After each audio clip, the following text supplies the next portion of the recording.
Mails में जो breast gland होता है प्रैक्टिकली यूजलेस है, इसका कोई फंक्शन नहीं है। और अगर आपकी सर्जरी वेल प्लान्ड है, अच्छे से एग्जीक्यूट की गई है, तो इसकी कोई लॉन्ग टर्म साइड इफ़ेक्ट्स नहीं है।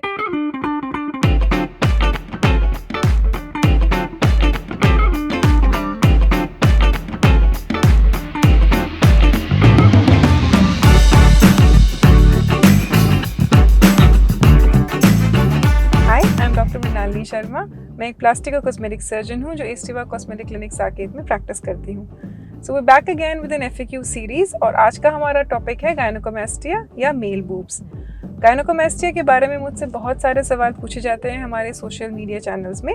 सो उनमें से मैंने कुछ चुनिंदा सवाल आज निकाले हैं जिनका मैं आपको जवाब देना चाहूँगी। सबसे कॉमन सवाल जो पेशेंट्स का रहता है वो ये है कि गायनोकोमेस्टिया जो है एक रिकरिंग प्रॉब्लम है क्या, मतलब ये सर्जरी के द्वारा ठीक करने के बाद भी दोबारा हो सकता है क्या।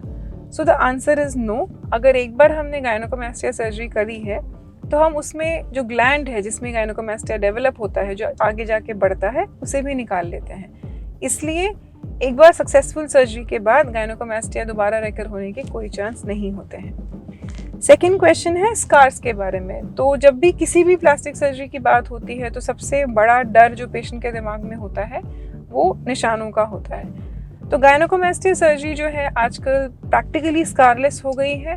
हम बहुत छोटे निशान देते हैं, वो भी ऐसी जगह पे देते हैं जो एग्जैक्टली सामने नहीं होते, या फिर आपकी जो निप्पल है, जो ब्राउन पोर्शन है, वो और आपकी जो बाकी की चमड़ी है उसके बीच की जंक्शन पे, बॉर्डर पे आते हैं।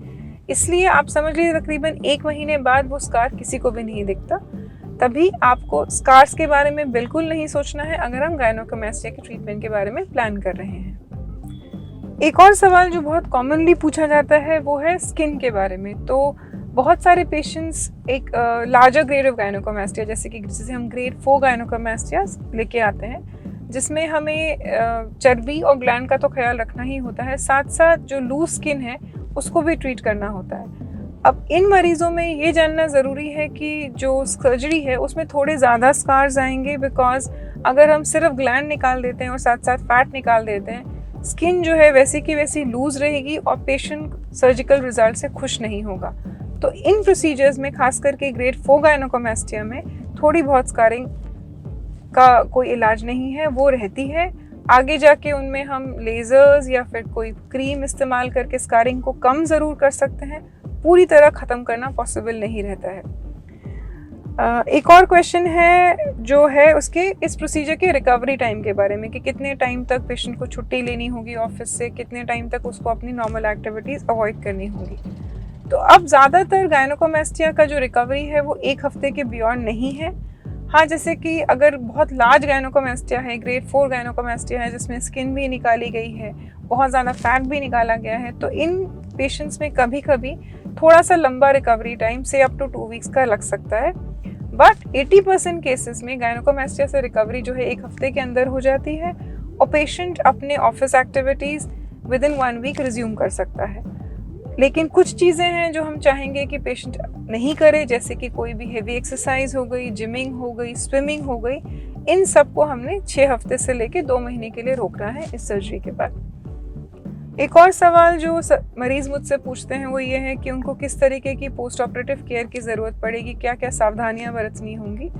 तो सर्जरी के बाद जो ड्रेसिंग्स हैं वो सिर्फ 1 दिन के लिए रहती हैं मेजॉरिटी केसेस में, जब तक कि ग्रेड 4 गायनोकोमेस्टिया जिसमें स्किन भी निकाला गया हो वैसी सर्जरी ना की गई हो।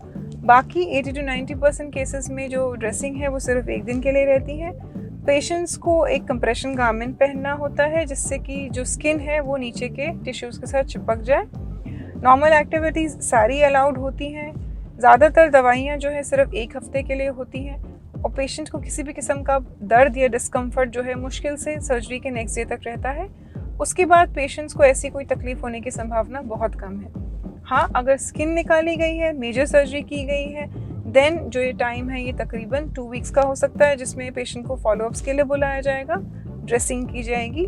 बट एज आई सेड ये बहुत छोटा प्रोपोर्शन है। ज़्यादातर पेशेंट्स जो हैं सिर्फ एक बार आते हैं सर्जरी के दिन और उसके बाद हम उन्हें 1 हफ्ते बाद बुलाते हैं टांके निकालने के लिए। दैट्स वाई जो मेनली हम रिकवरी अगर मान के चलें और पोस्ट ऑपरेटिव मान के चलें तो गायनोकोमेस्टिया सर्जरी में बहुत मिनिमल है, बहुत majority of patients can do with very minimal care and very minimal down time. एक जो क्वेश्चन अगेन जो पूछा जाता है वो ये है कि डॉक्टर इस चीज़ का कोई साइड इफ़ेक्ट तो नहीं है। तो जो मेल्स में जो ब्रेस्ट ग्लैंड होता है प्रैक्टिकली यूजलेस है, इसका कोई फंक्शन नहीं है, और अगर आपकी सर्जरी वेल प्लान्ड है, अच्छे से एग्जीक्यूट की गई है, तो इसकी कोई लॉन्ग टर्म साइड इफ़ेक्ट्स नहीं है। कुछ टाइम बाद से अबाउट 2 महीने के बाद से जो स्कार है, अगर कोई ग्लैंड निकालने का जो स्कार है वो भी बहुत हल्का हो जाता है, एंड मोस्ट पेशेंट्स में ये स्कार 1 साल पे ऑलमोस्ट नहीं दिखता, गायब हो जाता है। कुछ ही केसेस में ये स्कार दिखता है और उसकी भी अपनी मैनेजमेंट टेक्निक्स हैं जो हम यूज़ कर सकते हैं। But overall long term health में, फिजिकल एक्सरसाइजेज में, कोई भी हैवी वेट ट्रेनिंग में लॉन्ग टर्म इस चीज़ के कोई साइड इफ़ेक्ट्स नहीं है, and it's a very smooth surgery.